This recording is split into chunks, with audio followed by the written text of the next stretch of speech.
Hey guys, Zizaran here, and I want to give you guys some info on the Pantheon system and some obvious spoiler alerts here. The Pantheon system opens up once you first kill Tukuhama, which is a quest in Act 6, and you'll find him in the Kure Fortress. I'll walk through where you find the Pantheon powers first, and then I'll go over what they do and their upgrades, as well as giving some example uses for them. If time permits, I'll make a mini boss guide where I talk about the difficulty of the Pantheon boss fights. After Tukuhama, we have Oriath, which is a big goat which can be found in a sort of side area from Prisoner's Goat. The fight starts once you enter Valley of the Fire Drinker. Next up is the Brine King, and you get your first major god power from the Brine King. After that, we have Rislatha, which is a big carrying queen in the wetlands, also a side area.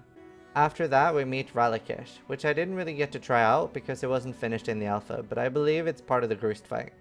The next Pantheon power is from Girthquil, which is a scary stag bear thing, and I found the other Pantheon fights pretty easy. This one was actually more of a moderate difficulty, and you really want to take care here. The alpha finished off with Arakali, which is a big spider, and from what we can see in the Pantheon picture, the two remaining major god powers are Lunaris and Solaris, but I don't know what they do or give yet, and I'm not sure about the rest of the minor gods.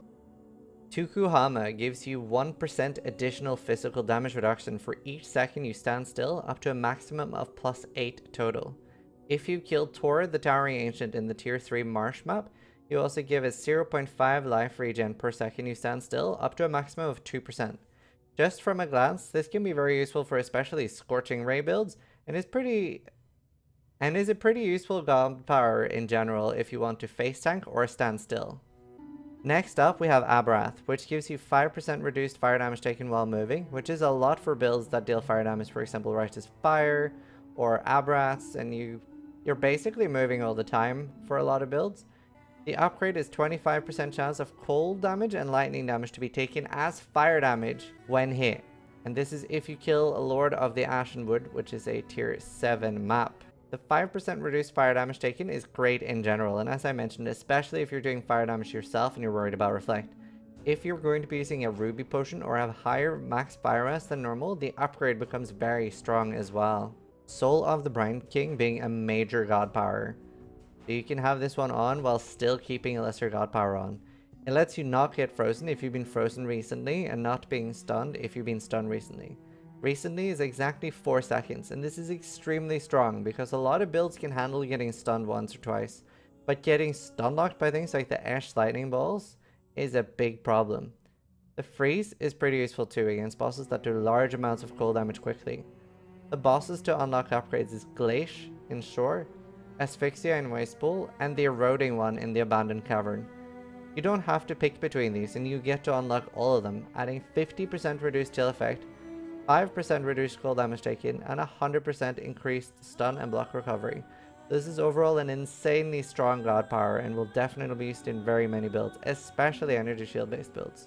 Rislatha gives life flasks 3 charges every 3 seconds if you haven't used a life flask recently. When you kill the Winged Death in the channel map, you get 60% increased life recovery from flasks consumed on low life. The initial part is pretty useful if you find yourself running low on life flasks often and you have few ways of getting them back besides going back to town. It can also be super useful if you want to take your time running through the labyrinth and you find it difficult. I hope the upgraded version will get buffed a bit, and I find it a bit weak compared to the other ones, but it is a pretty useful pickup. Ralakesh gives you 30% chance to avoid bleeding and 30% chance to avoid stacks of corrupting blood.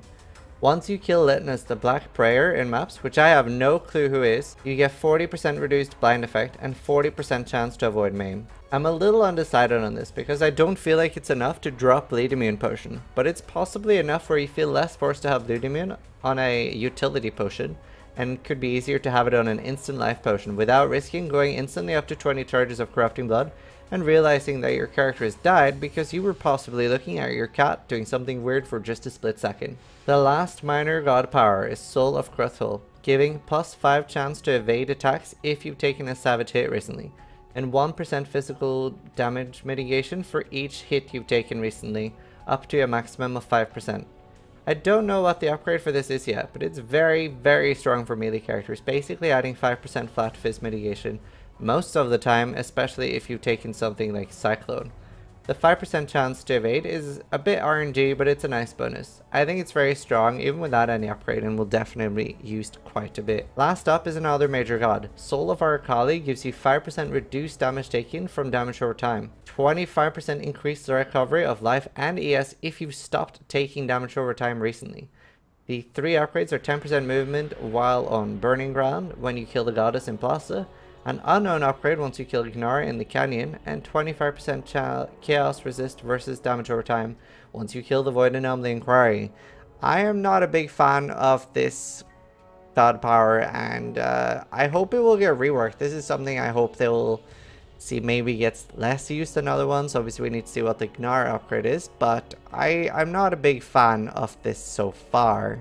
I see like fairly limited uses of it, and we don't really know what the Lunaris and Solaris god powers are so far, but just comparing it to the Brine King, I don't see myself taking this over the Brine King on so very many builds. So obviously this is hard to say ahead of time without testing, but that is pretty much my opinion on the Soul of Arcali. So this is pretty much all that I've been able to test out for you guys in the alpha so far. There will definitely be more coming and some changes, and obviously some of the unlocks we'll find out what are later. Hopefully this helps. Guys, be sure to check out the beta overview video that I'm making. I'll be showing it as a video here and linking to it in the description down below. It's basically an overview of all the beta videos that I've prepared for you guys to help you make the beta content easier and give you guys some tips. Hopefully you guys appreciate it, and try to die less than I do.